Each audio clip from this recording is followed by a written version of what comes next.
another chair. So this weekend, the Volvo Rescue has expanded a little bit because Volvo Rescue can mean two things. It normally has been me rescuing cars that I find, and what I've been doing now is the second part, rescuing other people's cars. So this weekend it was 3 vehicles, a 122 two-door, a wagon, and then the 164E, which is Dave's. These 3 needed help, and while I'm waiting for some appointments to finish here locally on Genevieve, that's the 67 wagon, Amazon wagon, I am going to be helping some friends with their 122s. It's very episodic, it's a lot of fun, and it was a busy weekend. Here we go.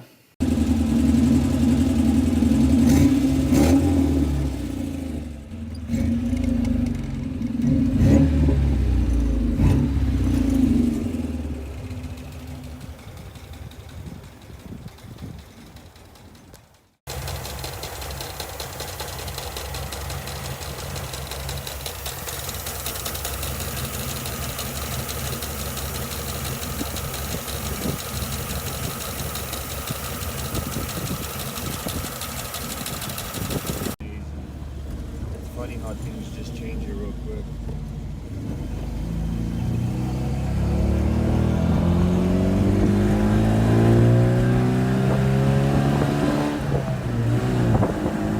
Wow, it feels way different. That's crazy. It's fun. Nice.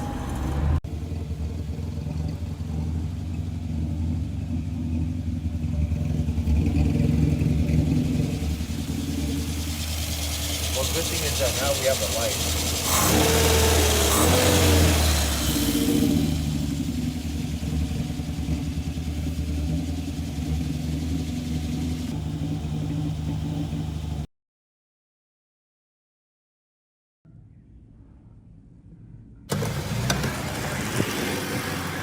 Okay, it's another day and another carburetor adjustment. This is a 68 and it's got Mikunis.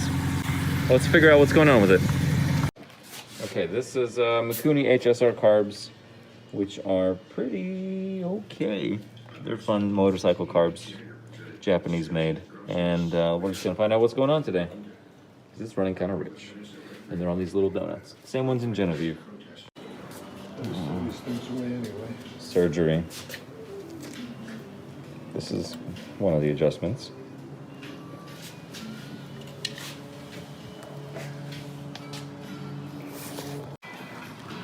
There are several adjustments on the Mikunis for getting the needles set and all of the jetting. So you see there's 5 spots on the needle, and those adjust the I think the idle or just off the line richness, and then it goes into the needle tube or the needle jet, which is just like the SU carbs, where you know when you pull the choke, it just lowers the tube and it changes the relation between the two, and then from there, this is an extender. And that's basically how they go in the carburetor.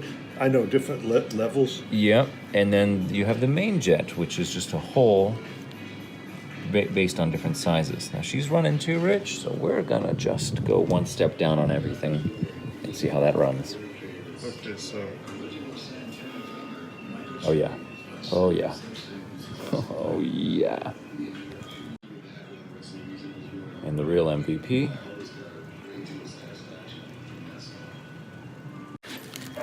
How funny, I forgot to mention there's another jet. This is the pilot jet, and I don't know what it does, but I have all the notes written down. This one is, I got a 22 point. Or is it At least we have some bags to work with. So all those tubes that I just showed you are essentially this.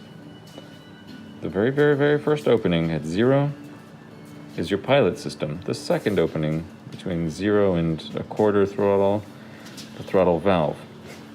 The needle jet controls regular acceleration. After that, it's the jet needle. Why are they just the same thing backwards named? And then the main jet is full throttle. Neat. We're almost there. With the Weber yesterday, I was having some drama with the throttle linkage because the shaft was so worn on the carb that, you know, half the pedal was doing nothing and then it finally grabbed. And therefore the secondary was never opening. Anyway, with this car, we're working with mostly OEM linkage. The big adjustment now is going to be this fella to this fella because we want full throttle at the carpet. Otherwise it starts doing this. And we don't want it to flex the rubber. So that will put us a little closer there. The other drama is if we go too far, the linkage could dip and bind. It's all pretty straightforward, I think. It's not as complicated as the Weber. It's not as wrong as the Weber either. All right, so we've rejetted everything. Readjust the throttle linkage.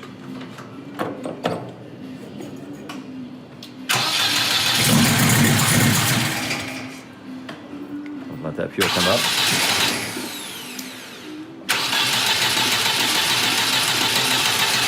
Oh, I'm sorry. I'm dumb. I forgot to connect the gas line.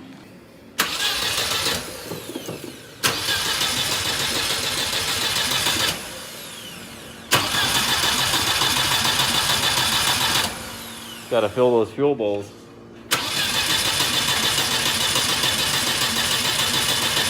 There we go. I see it now.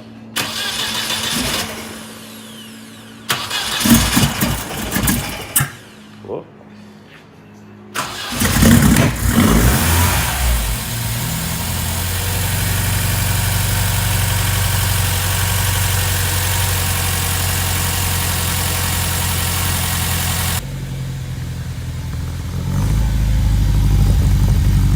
Smells a little lean to me. I'm not sure though. It smells a little lean, but I don't know if I know enough to know what that smells like.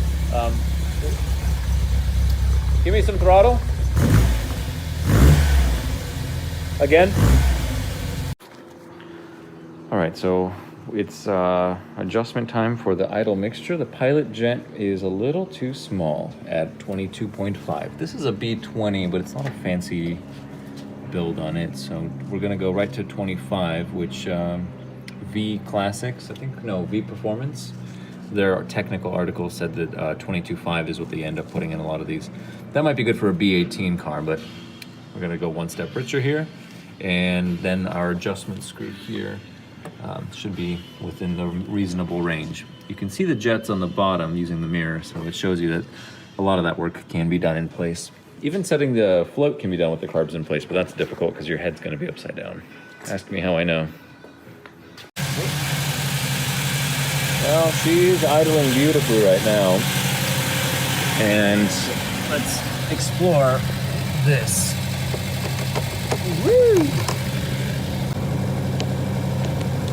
Just wallered out.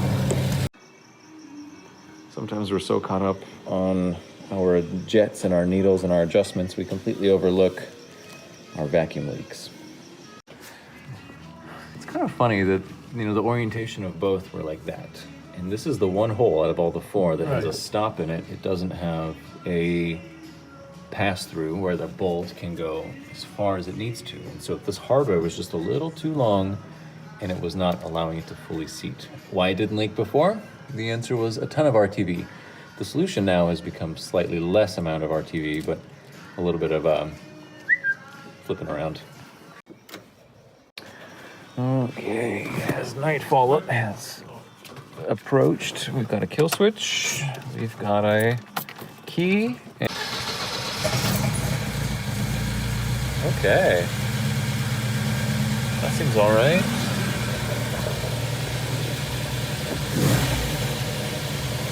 So she's been shooting fireballs at us all night. We got to make sure not to have that happen again.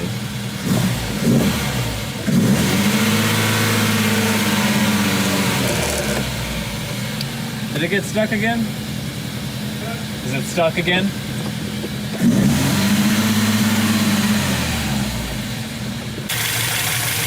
What are you doing to me, car?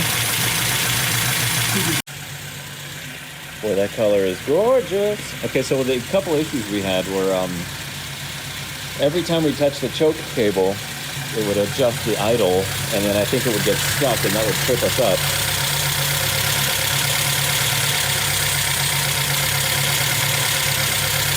She is sensitive. It's all that back. Yeah, this one's nice. This one's loose. Choke. It's California. We don't need choke. We got police to do that.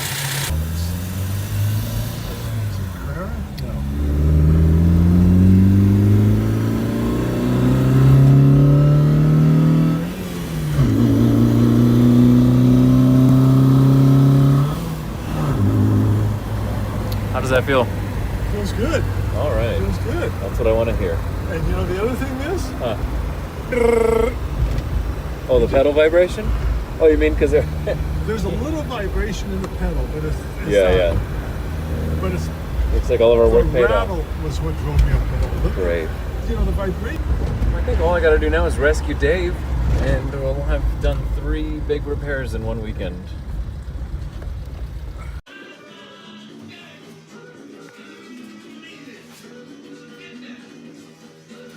I still have a couple places to finish on.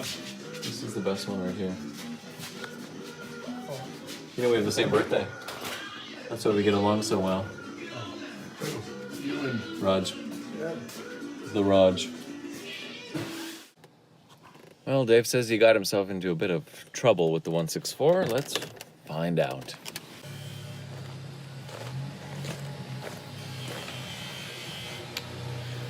Looks like it's the fuel rail and the injectors right now. That's the issue. I'm gonna wager that he's polishing something. Hey, Dave. Well, that looks pretty.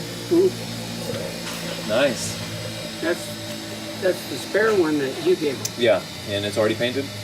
So it's all ready to go. We just have to pop out the other one. Okay. I have the new injectors, or the injectors that Uh-huh. you gave me. Some of those were really loose. I can imagine. All kinds of strange things. So anyway, I'm almost Do done. we want to use the other injectors, or do we want to just reuse the ones that are... We got them. May as well try them. Yeah, we're gonna end up replacing some of these.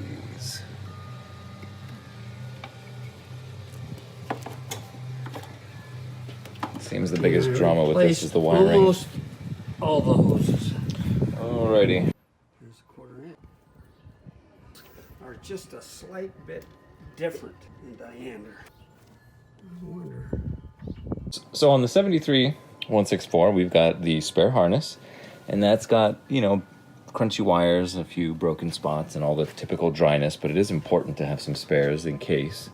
And then speaking of spares, we got these fellas, new pigtails for all the wiring connections because those are pretty rowdy. The hammered texture finish Swiss cheese, Swedish cheese connectors for the injectors. The injectors themselves, however, they have one big rubber ring that then sits inside of the body of the injector, as you can see more of them down there. And then at the bottom of the injector is another O-ring here. And then as this whole thing goes into the engine with this attachment, there's a final O-ring at the bottom. So there's 3 seals essentially on these. The second one just seems to be for like, I don't know, an airflow or a cooling. This is early style injection, so they were probably not as simple, not as advanced, maybe even simpler. What I'm trying to say is stuff like that must have been necessary for earlier technology to have airflow going. Especially because this head is just sitting right there with the exhaust manifold and the intake manifold on one side. It's not a cross flow head. All right, at least we have the spare parts, so I got to thank Danny for reaching out because this has been a real lifesaver.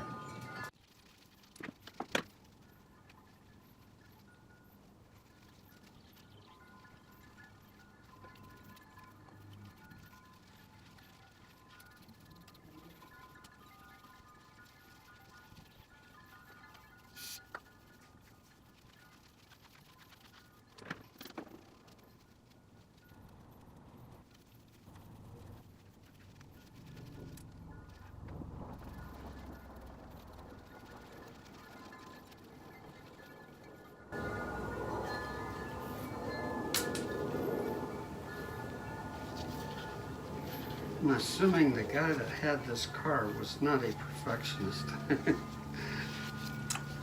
By no means.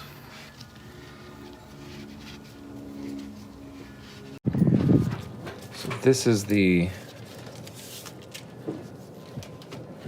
let's try that again. This is the top harness. I'm essentially rebuilding the top half of the injection harness. It's really not that bad, if you think about it. Just a couple of wires, and everyone's numbered, but I want to make sure that I keep the orientation correct because each one of these has a, you know, side that they can plug in. Essentially, they can plug in upside down, but I don't want to mix it all up. And the numbers are wired. This is 23 and 32 on this end, each injector along the line. So while I have a relative idea of what it's doing, I'm going to give an extra ½ inch of length here. And it's pretty, you know, minor invasive surgery, very quick outpatient stuff. Should be back on the road any minute now. It almost feels wrong to use this as a workbench, but it wasn't my idea. Heat shrink, scissors. Beautiful. I want to make sure none of these broken ones on the old harness are flipped around. So what I'm doing is going through and getting the old plastic. Yeah, this one happens to be the soft one, but the rest of the plastics just do this. So, you know, it breaks so easily that it's possible that somebody's just flipped the wires around. And thankfully I've already got those two labeled. As I'm working way down here, you can see the terminal ends on these are actually numbered. So I'm confirming based on the relative position of the connector, because you can install it upside down, no problem. There's no clip or one way on the injector. Okay, it's about 4 hours later. I'll give you an update on the carnage. That's all brittle plastic. The spare harness, yikes. The spare harness has 2 square-ish rectangular connectors, because I got to replace this guy here. It's pretty rowdy. And so I've got the gooder one here, and that's actually from the map. It's the map sensor. And all of these fellows are done here for the injector plugs, which are currently waiting to be reinstalled with the injectors and the fuel rail. Steady progress, that's all I can say. Slow and steady.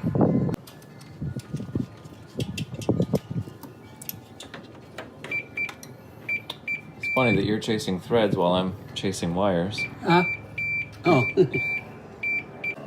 Okay, she's ready to get put in.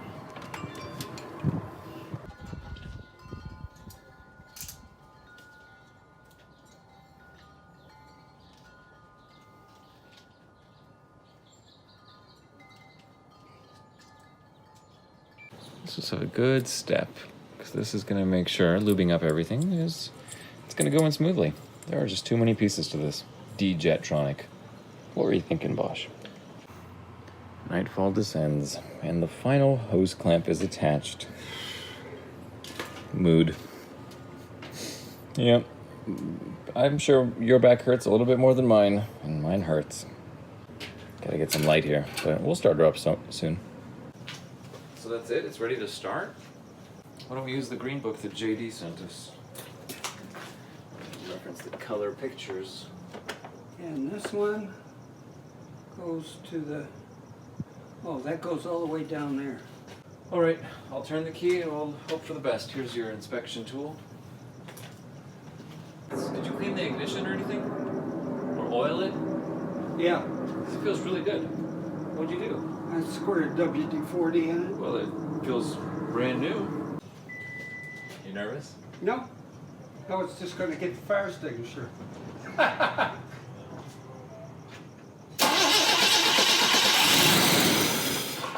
Promising.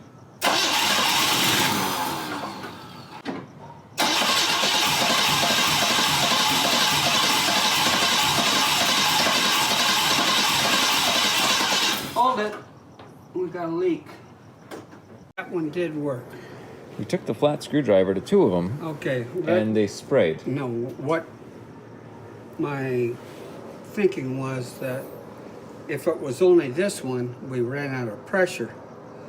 Oh, but I went back to that one again. But since that one did it, then we still have pressure. Yeah, there's pressure in the line, but we're firing on 2 cylinders because all the other injectors are not spraying.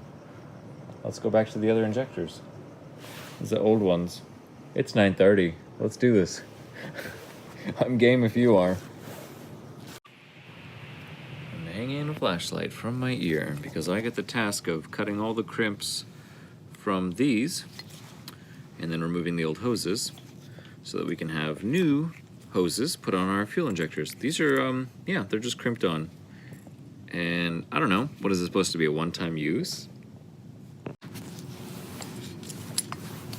Okay.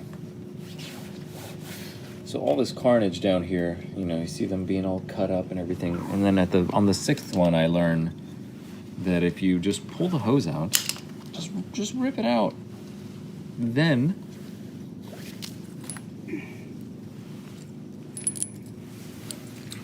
the bloody thing just falls out. Amazing. Anyway, now we can get this removed, which is funny that you have to undo the whole hose to do this, because technically these are serviceable parts, but I think they want you to change the O-rings with the whole thing at once.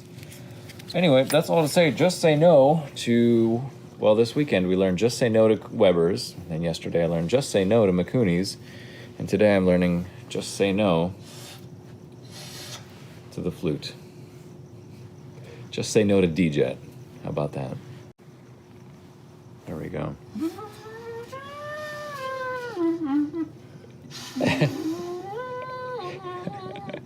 It's late. Alrighty, it's 11 o'clock. Here we go. Priming. Priming. You ready? We're gonna start it now. I'll be dipped. That's a thumbs up for the people.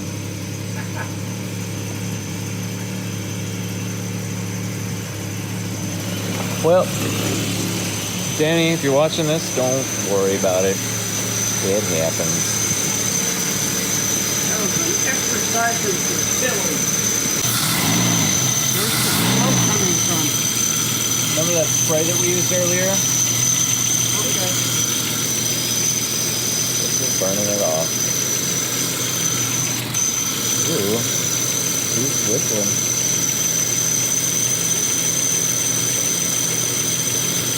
Thumbs up. Great. Yeah, she's much prettier.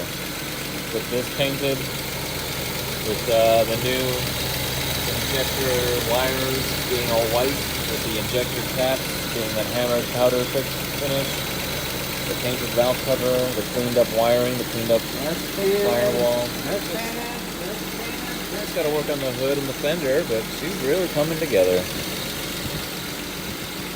And now she runs better than ever.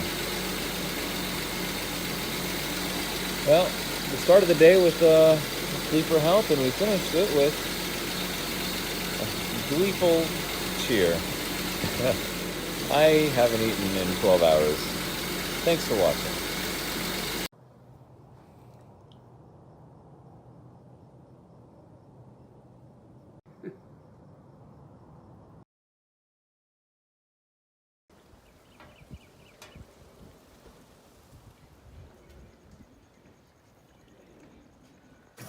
This goes up all the way. You know, it's funny that the clearances are so tight that the flat part of the C-clip is exactly enough space to get this needle out. So, from here to here is one adjustment with the jets, from here to here is another adjustment, from here to here another, and then all the way to the end is your final adjustment. Every jet tube, every needle, location, every clip here, it all affects performance and mixture, which is what makes these carbs highly tunable and a little bit of a headache. Whereas the SU just automatically meters for volume of air going into the carb. This is all done for throttle adjustment. DIY, they used to be at Posh Hardware over on Supposed and outside. They took over it. The Ace did. But it's So we have two little washers that we picked up from hardware. They're 11 cents a piece. they're breaking. So these fellows are almost the same as the one that came off of it. We're just gotta make the center holes a little bit bigger. Can you tell I've been working all weekend? Yeah. The local guardian. Anyway, back here with the ES and the Saffron R. So we've got to do some adjustments on the needle because one of the washers is MIA. It's a nylon washer. It's real tiny. So let's show you how it's supposed to behave. The 3 screws at the top access cover give you access to the needle, and it's down in there. And a little Allen key. It's actually a long one like that. It's really convenient. So you'll see it spray fuel in the accelerator pump as we open it. There's the needle, and the question is, how is it supposed to behave in there? It does have some wiggle. It'll wiggle around and, you know, it's loose that way so it doesn't create any uneven wear, but also it's the same as the SU carbs, that the needle has a little angle of the dangle. So it doesn't need to be preloaded in any direction, but we don't want to run it without the washers because the clearances are kind of tight on those arms. You see the arm holding the needle there with the retainer, and there's the Allen key for it. So that is the task today. We got these from the hardware store. Let's modify them and make them work. So what I've done here is, these are the two new ones and that's the old one. Just because the clearances are so tight, this is probably 20 thousandths thick, that's probably a 30. But I want to make sure that the angle is correct on the wiggle. So I'm just going to compare these angles like that. And if you can see the white, or the original one is a little more angled. So that tells me my holes aren't quite right.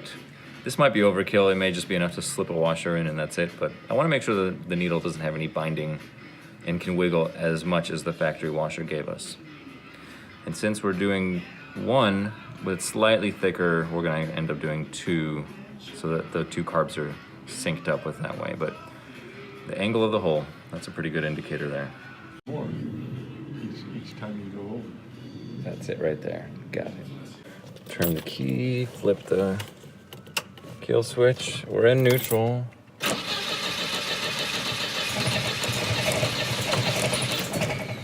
There's a lot of gas in those carbs right now. There we go. Too much gas was in those carbs. Well, it's a good thing we had the filters on, or she would have shot a fireball right in Roger's face. Boy, is that a nice idle or what? It's not.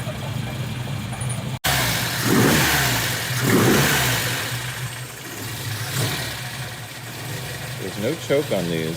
And yeah, she's a Cyclops. Are these Magneti Morellis? Oh no, Carellos.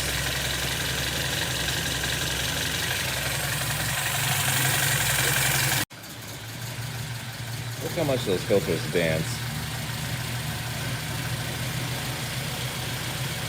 Okay, we have one accelerator pump not working. That's another battle for another time. But I think it just needs a new O-ring. Otherwise, she's all there.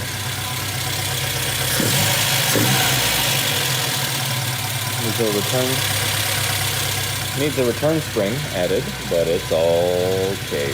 Let's go for a drive. That seems okay. What do you think?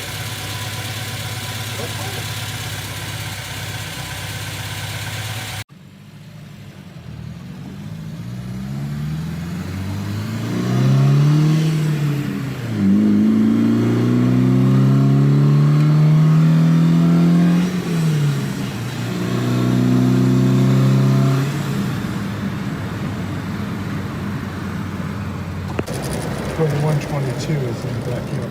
There's a 122 here? Look over the fence.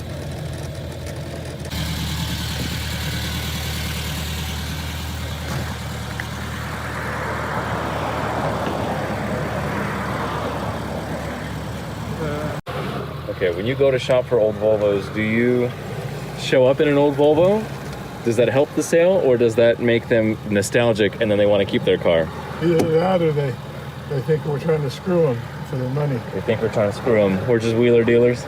I guess that's what it is. I don't know. It seemed like Volvo people would be the people that you'd show up in your Volvo, and then you could have a nice conversation, and they think that you appreciate their car. That you, at least you know about the car. Yeah. You know about 122 Volvos.